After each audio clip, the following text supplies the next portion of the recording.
enjoying, visiting your friends. Even if you can't visit, you can call them and wish them, right? And eating snacks and also playing with crackers and eating yummy sweets and having a scrumptious dinner or snack, right? So on this auspicious occasion, let's see why we celebrate Diwali. So let's hear the story behind it. Once upon a time, in the city of Ayodhya, there lived a king named Dasratha. He had 3 wives. One of his wives, Kaikeyi, was very jealous of Rama, one of the 4 princes. So, she asked the king, why don't you send him to the forest to exile for 14 years so that I can make my son Bharata the king? So the king was very shocked, but he couldn't do anything because having once promised to her that he will fulfill all the wish she asked for, so the helpless king sent Rama to the forest to exile for 14 years. So Rama's wife Sita and his brother Lakshmana went to the forest. So they built a shack together and they settled down.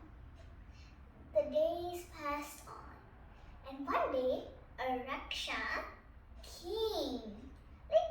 She liked Rama, so she took a form of a beautiful lady and asked Rama to marry her. But Rama politely shook his head and said no, and asked her to ask Lakshmana instead. So she went to Lakshmana. Also, Lakshmana refused. So this got her very enraged. She took her actual form and attacked Sita, hoping that Rama would marry her if Sita died. So Rama said to Lakshmana, "Stop her!"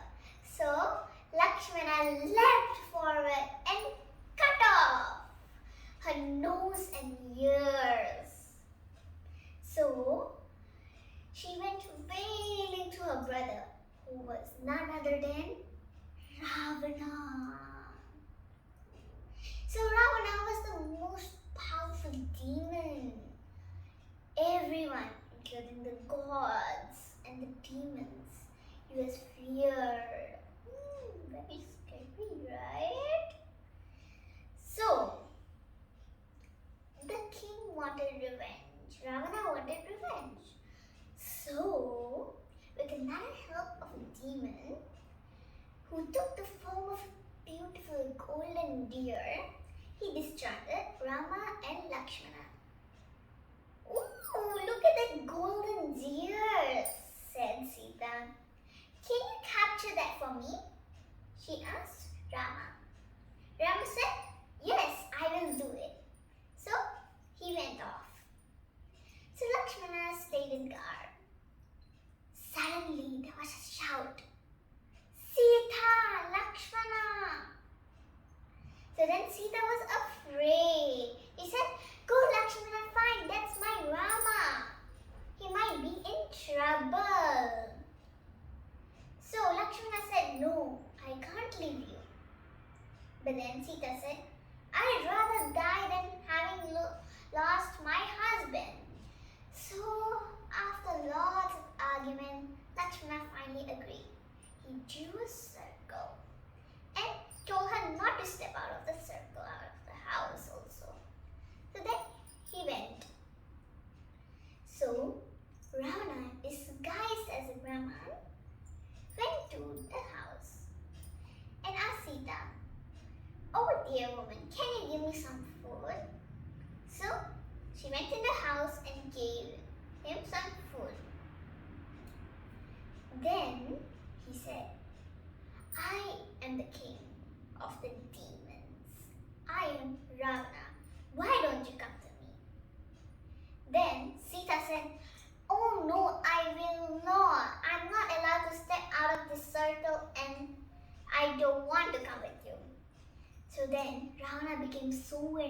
that he just pulled Sita out of the house by her hair and took her off by a magical chariot which can fly. But Sita was very clever, so she took some of her ornaments and threw it to the ground. So when Rama and Lakshmana returned, Rama was telling Lakshmana, "That was no deer, it was a demon.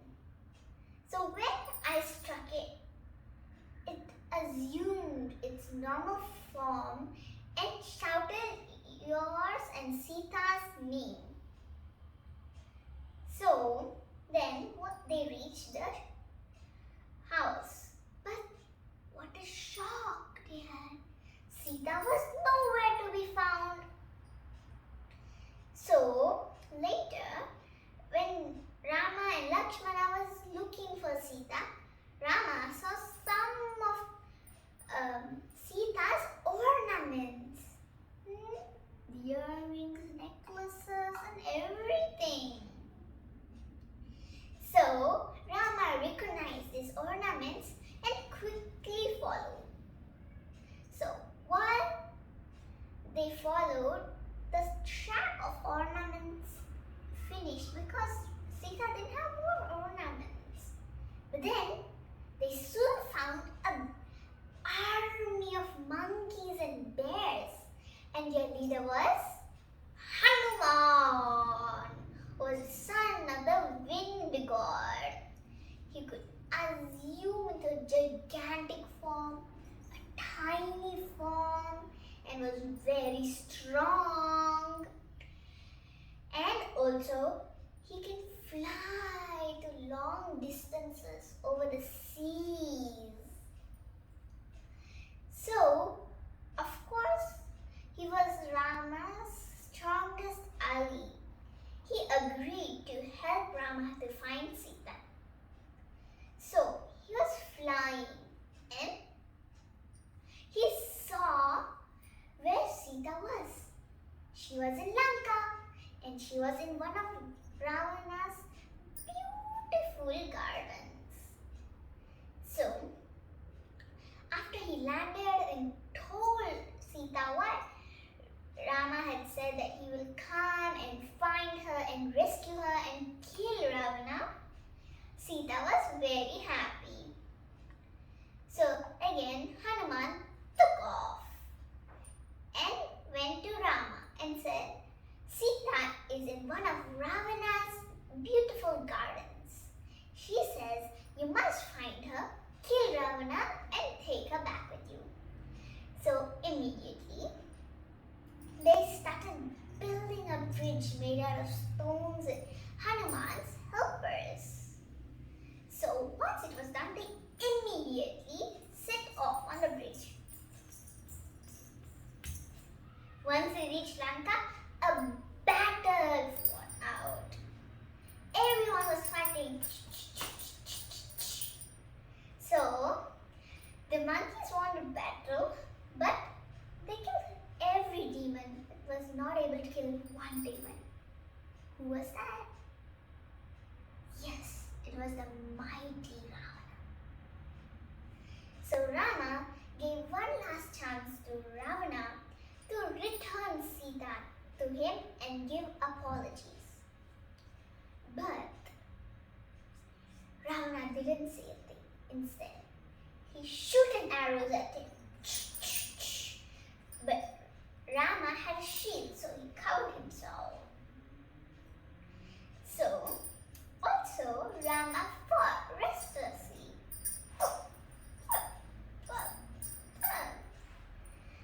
So, after many tries, he found out nothing was able to kill Ravana. So, his brother Vibhishana, who was a kind brother, unlike Ravana's other brothers and sisters, he offered to help Rama. And he whispered Rama, Ravana's weakest point is his liver, so strike him there. So Rama took off one of his arrows, which was given to by the gods. He aimed for Ravana's navel. It hit Ravana in his navel, and instantly he died. So then Rama and Sita were reunited together. So soon after the 14 years of exile, Rama returned to Ayodhya.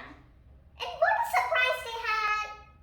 The city was waiting for them. They lit oil lamps and there are fireworks in the sky. And the oil lamps led them to the palace. How pleased the king was. The end. I hope you like this story. So this is the story about Diwali and what's behind it. Now let us sing a mantra for a lighting lamp. Sing along with me. 1, 2, 3. Shubham karoti kalyanam arogyam dana sampada shatra buddhi vinashaya Deepa Jyoti Namostute Deepa Jyoti Parabrahma Deepa Jyoti Janarana Deepo Meta Tuhara Papam Sandhya Deepa Namostute. So I hope you all like the mantra. Enjoy your Diwali. Happy Diwali. Bye bye. See you next video. Do subscribe to my channel and like this video. Don't forget to ring the bell